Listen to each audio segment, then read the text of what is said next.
प्यारे दोस्तों, ये उसी जमाने की बात है जब मक्का की फजाएं शिर्क के अंधेरों में डूबी हुई थीं। जुल्म और जुल्म का बोलबाला था। ताकतवर कमजोरों को रौंद डालते थे और हक की आवाज कहीं सुनाई नहीं देती थी।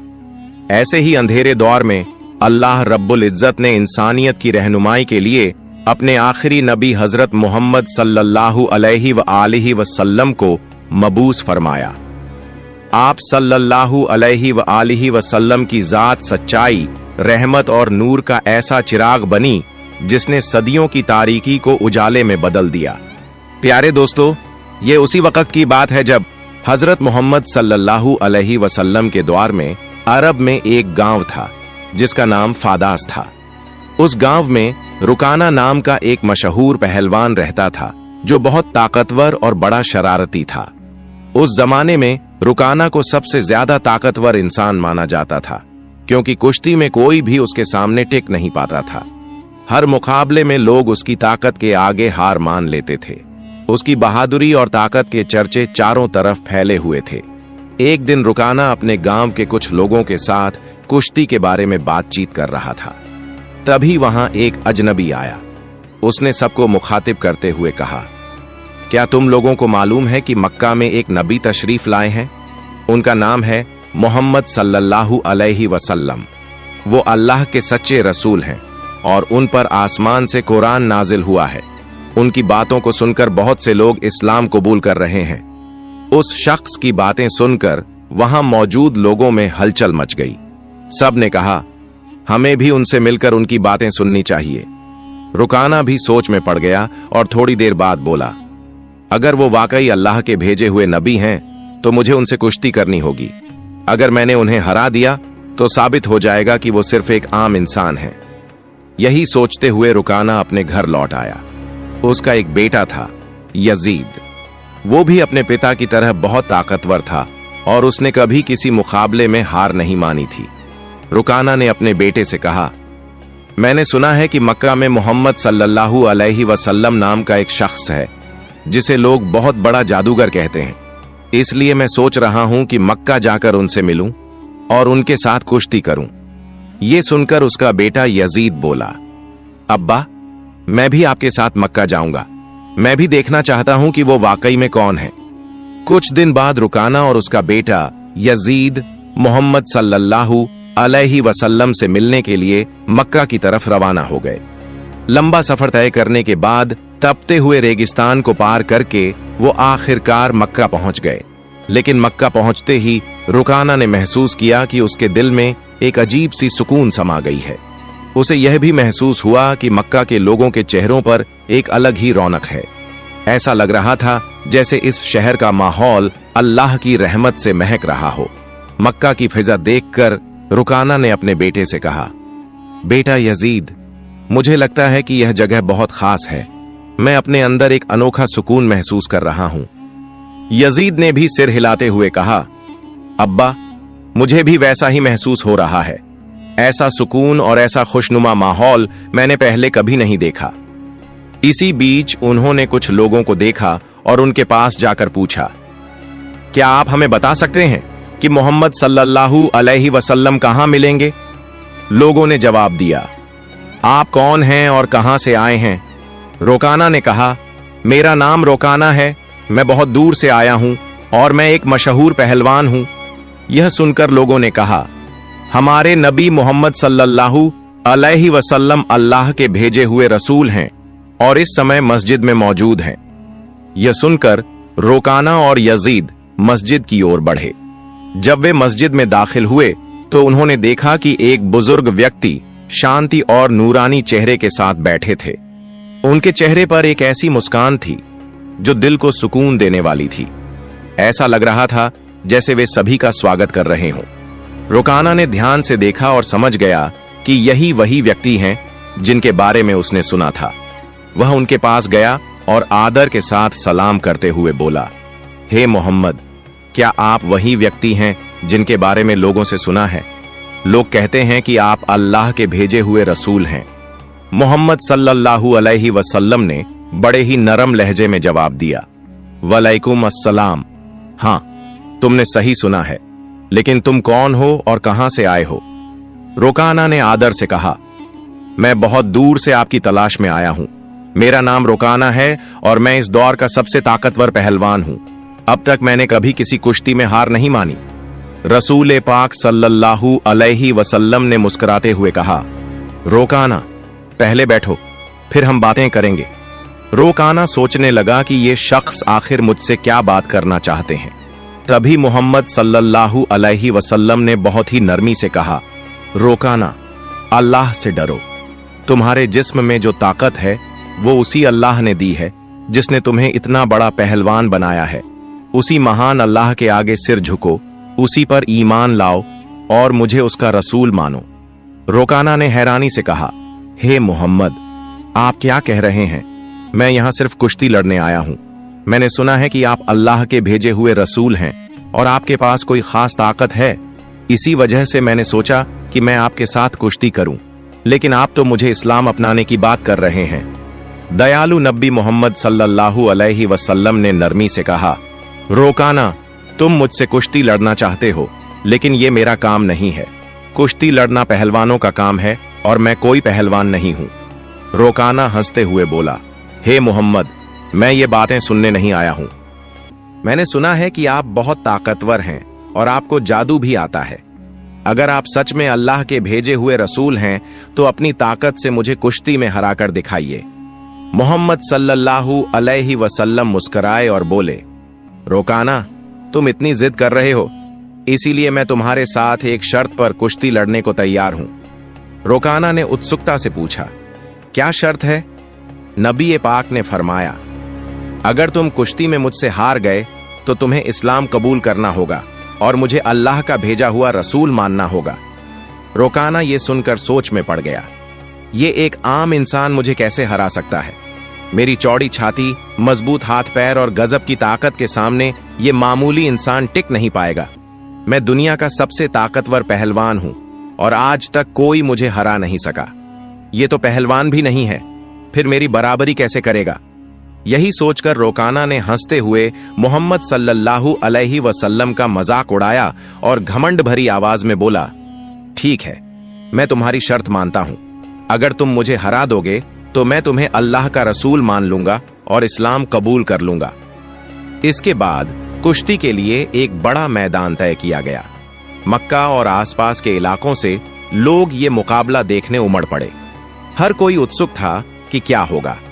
लोग जानते थे कि रोकाना अपनी ताकत के लिए मशहूर है, लेकिन वे ये भी देखना चाहते थे कि मोहम्मद सल्लल्लाहु अलैहि वसल्लम कैसे मुकाबला करेंगे। जब मुकाबला शुरू हुआ तो मोहम्मद सल्लल्लाहु अलैहि वसल्लम और रोकाना मैदान में उतरे। रोकाना ने हमला करने के लिए कदम बढ़ाया, लेकिन तभी नबी पाक ने बड़ी आसानी से उसे पकड़कर एक झटके में उठा लिया और जमीन पर पटक दिया। रोकाना को यकीन ही नहीं हुआ कि वो इतनी आसानी से गिर गया। उसने खुद को संभालने की कोशिश की, लेकिन उसे महसूस हुआ कि उसकी आधी ताकत खत्म हो चुकी है। रसूल अकरम सल्लल्लाहु अलैहि वसल्लम ने मुस्कुराते हुए फरमाया, ए रोकाना, तुम हार चुके हो। अब भी क्या तुम मुकाबला जारी रखना चाहते हो? क्यों नहीं अपनी हार मान लेते और इस्लाम कबूल कर लेते? लेकिन घमंडी रोकाना ने कहा, नहीं, ये तो बस एक इत्तेफाका था। मुझे एक और मौका दो, इस बार मैं तुम्हें जरूर हरा दूंगा। मोहम्मद सल्लल्लाहु अलैहि वसल्लम ने कहा, ठीक है, मैं तुम्हें एक और मौका देता हूं, लेकिन अगर इस बार भी तुम हार गए तो तुम्हें अपनी हार माननी होगी और इस्लाम कबूल करना होगा। लोगों की निगाहें फिर से मुकाबले पर जम गईं। इस बार रोकाना ने अपनी पूरी ताकत लगा दी और हर कोशिश की कि किसी भी हाल में नबी पाक को हरा दे। लेकिन जैसे ही उसने हमला करने के लिए कदम बढ़ाया, मोहम्मद सल्लल्लाहु अलैहि वसल्लम ने फिर से उसे उठाकर जमीन पर पटक दिया। रोकाना को फिर से हार का सामना करना पड़ा। रसूल पाक ने कहा, ए रोकाना, अब भी क्या तुम्हें यकीन नहीं हुआ? मान लो कि अल्लाह ने मुझे सच्चाई के साथ भेजा है, अभी भी वक्त है, ईमान ले आओ। लेकिन रोकाना का अहंकार उसे हार मानने नहीं दे रहा था। वो अपने मन में सोच रहा था, मैंने तो कभी किसी से कुश्ती में हार नहीं मानी, फिर यह कैसे हो सकता है कि मैं किसी ऐसे इंसान से हार जाऊं जो पहलवान भी नहीं है। इसलिए उसने फिर से कहा, मुझे एक आखिरी मौका दो।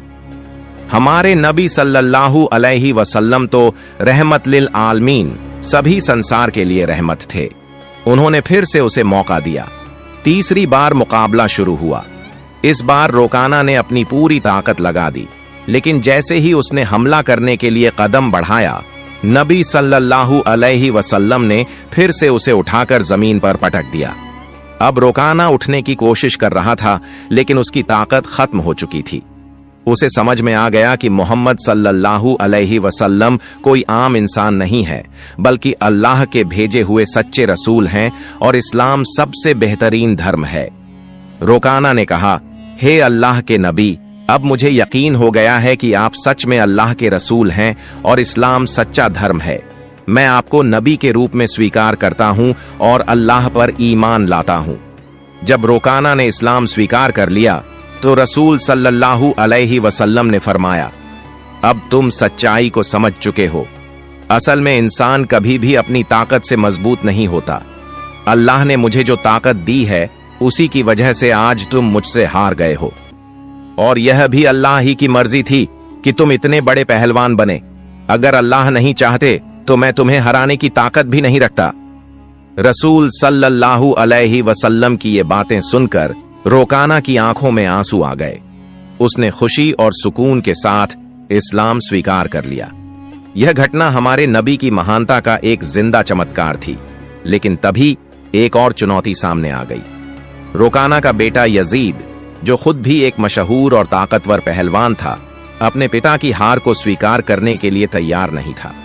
उसके अंदर एक अजीब सा आत्मविश्वास था जो उसे अपने पिता की हार का बदला लेने के लिए उकसा रहा था। यजीद ने गुस्से और जोश में भरकर रसूल सल्लल्लाहु अलैहि वसल्लम को ललकारा, आपने मेरे पिता को कुश्ती में हराकर यह साबित कर दिया कि आप असाधारण इंसान हैं, लेकिन मैं अब आपकी ताकत को परखना चाहता हूं। क्या आप मेरे साथ कुश्ती लड़ेंगे? रसूल सल्लल्लाहु अलैहि वसल्लम ने यजीद की आंखों में देखा और समझ गए कि उसके दिल में अभी भी संदेह बाकी है। उसे ईमान की रोशनी की जरूरत थी, इसलिए उन्होंने मुस्कुराते हुए उसका चुनौती स्वीकार कर लिया। यजीद ने खुद को लड़ाई के लिए तैयार किया। वह भी अपने पिता की तरह ताकतवर था और उसने कभी किसी से हार नहीं मानी थी। उसके मन में एक ही बात चल रही थी कि वह मोहम्मद सल्लल्लाहु अलैहि वसल्लम को हराकर अपने पिता की हार का बदला लेगा और अपने परिवार की इज्जत वापस पाएगा। जब कुश्ती शुरू हुई तो यजीद ने अपनी पूरी ताकत लगा दी और मोहम्मद सल्लल्लाहु अलैहि वसल्लम पर हमला किया, लेकिन हमारे नबी ने हर एक वार को आसानी से रोक लिया। यजीद हैरान रह गया। फिर रसूल सल्लल्लाहु अलैहि वसल्लम ने उसे एक मौका दिया ताकि वह अपनी पूरी ताकत आजमा सके। यजीद ने पूरी ताकत से हमला किया, लेकिन इस बार भी रसूल सल्लल्लाहु अलैहि वसल्लम ने उसे जमीन पर गिरा दिया। यजीद का शरीर इतनी जोर से जमीन से टकराया कि उसे लगा जैसे उसकी हड्डियां टूट गई हों। उसने फिर से उठने की कोशिश की, लेकिन उसके पैरों में अब ताकत नहीं बची थी। उसने जब नबी सल्लल्लाहु अलैहि वसल्लम की ओर देखा तो उनके चेहरे पर एक शांति भरी मुस्कान थी। फिर हमारे नबी ने उसका हाथ पकड़कर कहा, ओ यजीद, तुम सच में बहादुर हो, लेकिन याद रखो कि असली ताकत अल्लाह रब्बुल आलमीन के हाथ में है। यजीद ने देखा कि अल्लाह ने अपने नबी को कितनी ताकत दी है। नबी सल्लल्लाहु अलैहि वसल्लम ने यजीद से पूछा, क्या अब भी तुम्हारे दिल में कोई शक बाकी है? यह सुनते ही यजीद की आंखों से आंसू बहने लगे। उसने हजरत मोहम्मद के सामने आत्मसमर्पण करते हुए कहा, हे अल्लाह के रसूल, आज मैंने अपनी जिंदगी का सबसे बड़ा सबक सीखा है। मैं गवाही देता हूं कि अल्लाह के सिवा कोई के योग्य नहीं और आप अल्लाह के सच्चे नबी हैं। इसके बाद रोकाना और यजीद के इस्लाम स्वीकार करने की खबर पूरे अरब में फैल गई। कुछ दिन बाद मदीना का एक गैर मुस्लिम युवक नबी सल्लल्लाहु अलैहि वसल्लम के पास आया और उसने अपमानजनक सवाल पूछा। उसने कहा, हे मोहम्मद, क्या आपने दावा किया है कि आप अल्लाह के भेजे गए नबी हैं? और क्या आपके पास अल्लाह की तरफ से कोई दिव्य संदेश आता है? अगर आप सच्चे नबी हैं तो कुछ ऐसा करके दिखाइए जो आम इंसान नहीं कर सकता। नबी सल्लल्लाहु अलैहि वसल्लम ने शांति से कहा, मैं कुछ नहीं करूंगा। तुम बस उस पेड़ के पास जाओ और कह दो कि अल्लाह के भेजे हुए नबी तुमसे मिलना चाहते हैं। वह युवक उत्सुकता और जिज्ञासा के साथ पेड़ के पास गया और कहा, हे पेड़, तुम्हें अल्लाह के नबी बुला रहे हैं। जैसे ही उसने यह कहा, पेड़ कांपने लगा। सभी ने देखा कि पेड़ ने अपनी जड़ों को जमीन से निकाल लिया और धीरे धीरे उछलते हुए नबी सल्लल्लाहु अलैहि वसल्लम की ओर बढ़ने लगा। यह देखकर युवक चौंक गया और बोला, यह तो जरूर कोई जादू है। अगर आप सच्चे नबी हैं तो इस पेड़ को वापस उसी जगह भेज दो जहां से वह आया था। नबी सल्लल्लाहु अलैहि वसल्लम ने कहा, जाओ, अपनी जगह पर लौट जाओ। सभी ने देखा कि पेड़ तुरंत अपनी जगह पर लौट गया और पहले की तरह खड़ा हो गया। यह देखकर युवक जोर से बोला, मैं गवाही देता हूं कि अल्लाह के सिवा कोई के योग्य नहीं और मोहम्मद सल्लल्लाहु अलैहि वसल्लम अल्लाह के सच्चे नबी हैं। इसके बाद उस युवक ने न केवल इस्लाम स्वीकार किया बल्कि अपने पूरे परिवार को भी मुस्लिम बना लिया। हमारे नबी सल्लल्लाहु अलैहि वसल्लम की पूरी जिंदगी ऐसे अनगिनत चमत्कारों से भरी हुई है। हमें जो हम मुसलमान हैं सही तरीके से इस्लाम को अपनाना चाहिए ताकि दुनिया में अच्छाई फैले। अल्लाह हमें नबी सल्लल्लाहु अलैहि वसल्लम की दी गई शिक्षा को अपनी जिंदगी में लागू करने की ताकत और समझ दे।